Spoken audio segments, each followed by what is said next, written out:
শুভেচ্ছা,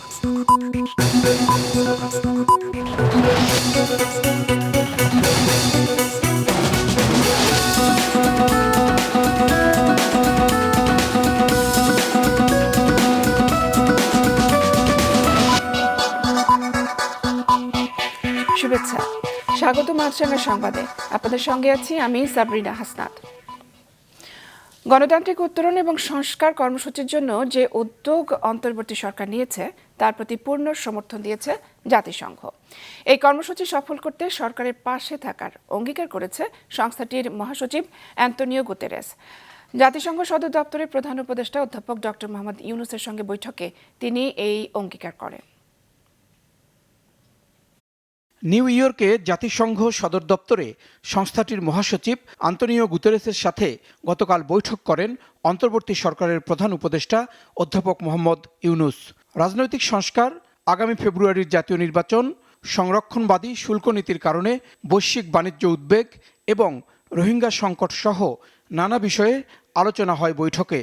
পরে সংবাদ সম্মেলনে এসব কথা জানান প্রধান উপদেষ্টার প্রেস সচিব। বাংলাদেশের এই ডেমোক্রেটিক যে ট্রানজিশনে ফুললি তারা সাপোর্ট করছেন এবং সলিডারিটি ঘোষণা করেছেন। সিমিলারলি তারা রিফর্মের ক্ষেত্রেও তারা ফুললি সাপোর্ট এবং সলিডারি ঘোষণা করছেন যে এই রিফর্মটা ইন্টারিম গভর্নমেন্ট নিয়েছে এবং সামনের দিনগুলোতে ইলেকশনের আগে যে এই কাজগুলো ওনারা করবেন সেটার সাথে উনি অকুণ্ঠ চিত্তে তার সাপোর্টটা জানিয়েছে। একই দিনে প্রধান উপদেষ্টা রবার্ট এফ কেনেডি মানবাধিকার সংস্থার সভাপতি কেরি কেনেডির নেতৃত্বে শীর্ষ মানবাধিকার প্রতিনিধি দলের সঙ্গে 1 ঘণ্টারও বেশি সময় ধরে বৈঠক করেন, যেখানে অধ্যাপক ইউনুস বাংলাদেশের জাতীয় নির্বাচনের বিষয়টি তুলে ধরেন। হিউম্যান রাইটস যারা অ্যাক্টিভিস্ট বা যারা গ্রুপগুলো আছে তার জন্য বাংলাদেশে আরও ভিজিট করে, বিশেষ করে সামনের মাসগুলো খুব ক্রুশিয়াল। এই সময় তাদের ভিজিটটা উনি ওয়েলকাম করছেন যে ওনারা আসলে তাহলে অনেক বিষয় নিয়ে, অনেক ফরগটেন ইস্যু নিয়েও তারা কথা বলতে পারবে। এদিকে স্বল্পোন্নত দেশ থেকে উত্তরণের প্রস্তুতি নিরপেক্ষভাবে মূল্যায়নের যে আনুষ্ঠানিক অনুরোধ বাংলাদেশ জানিয়েছিল তার সহায়তা দিতে সম্মতি দিয়েছে জাতিসংঘ। সংস্থার under secretary general rabab Fatima সোমবার নিউ ইয়র্কে প্রধান উপদেষ্টা অধ্যাপক মোহাম্মদ ইউনুসের সঙ্গে বৈঠকে এ ঘোষণা দেন বলে জানান প্রধান উপদেষ্টার প্রেস সচিব। এই অ্যাসেসমেন্টটা কন্ডাক্ট করবেন একটা ইন্টারন্যাশনাল এক্সপার্ট এবং একটা লোকাল এক্সপার্ট। অ্যাসেসমেন্টটা শুরু হবে 1 মাসের মধ্যে হওয়ার আশা করা হচ্ছে যে 1 মাসের মধ্যে এটা শুরু হবে এবং এটা কনক্লুড হবে মিড জানুয়ারিতে।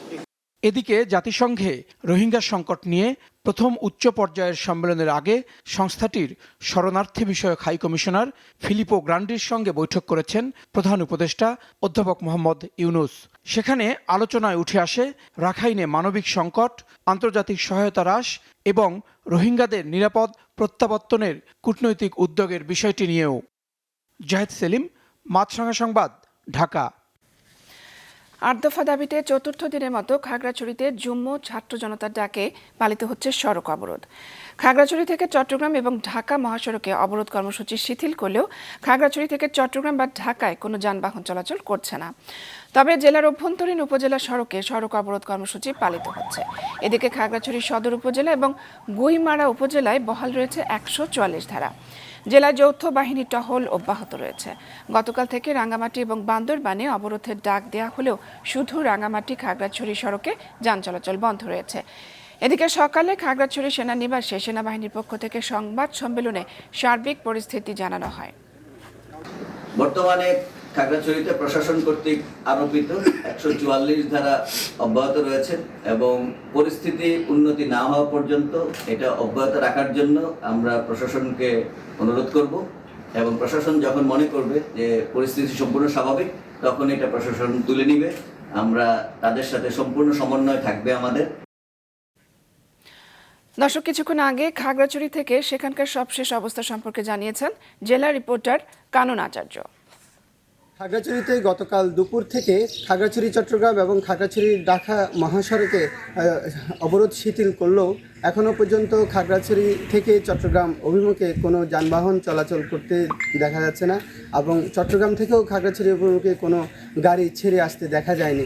তবে এখনও জেলা সদরের মধ্যে যৌথ বাহিনী প্রতিটি জায়গার চৌরাস্তার মোড়ে মোড়ে তারা নিরাপত্তা বেষ্টনী বসিয়েছেন, যার কারণে মোটামুটি এখনও পর্যন্ত নিষিদ্ধ নিরাপত্তার চাদরে ঢেকে রয়েছে পুরা জেলা শহর। তবে এখনও পর্যন্ত জেলা শহরের কোনো জায়গায় দোকানপাট ব্যবসা প্রতিষ্ঠান খুলতে দেখা যায়নি। দুই একটি ইজি বাইক চলাচল করলেও মূলত জেলা সদর পুরাটাই ফাঁকা রয়েছে। তবে এখনও পর্যন্ত সহিংস আর কোনো ঘটনার রূপ নেয়নি। নানা আনুষ্ঠানিকতা এবং ভক্তদের উৎসাহ উদ্দীপনায় উদযাপিত হচ্ছে শারদীয় দুর্গাপূজার মহা অষ্টমী।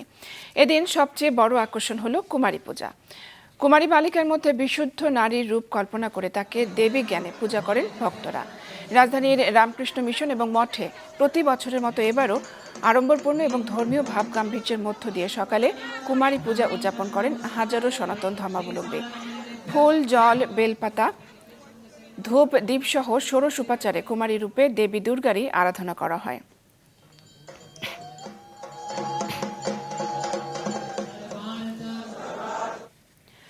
দর্শক, মহা অষ্টমী উদযাপনের খবর জানাতে রাজধানীর রামকৃষ্ণ মিশন থেকে সরাসরি যোগ দিচ্ছেন আমাদের স্টাফ রিপোর্টার বিপ্লব আহসান। বিপ্লব, এই অনুষ্ঠানে কি কি আনুষ্ঠানিকতা চলছে এই অষ্টমীর জন্য এবং ভক্তদের ভিড় কেমন দেখছেন?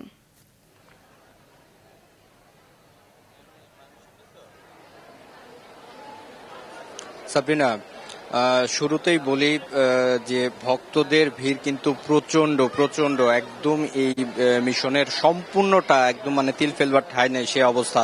এবং আনুষ্ঠানিকতার কথা যদি বলি যে একদম সকাল 6টার 10-এই কিন্তু শুরু হয়ে যায় পুজোর যে একদম সূচনা, সেটি কিন্তু মন্ত্রপাঠের মধ্য দিয়ে শুরু হয় 6টা 10-এ। তারপর যেই ধাপগুলো রয়েছে, অর্থাৎ যেই সামগ্রী দিয়ে তারা এই পুজো করবে সেগুলো পবিত্র করে নেওয়া, জল ঢেলে তারপরে দেবী দুর্গার গলায় যে মালাটা দেখা যাচ্ছে সেগুলো পরানো, এই আনুষ্ঠানিকতাগুলো সম্পূর্ণ হয়। এবং তারপর 11টায় শুরু হয় কুমারী পূজা এবং ঠিক বলা যায় যে 50 মিনিট এই কুমারী পূজা চলে।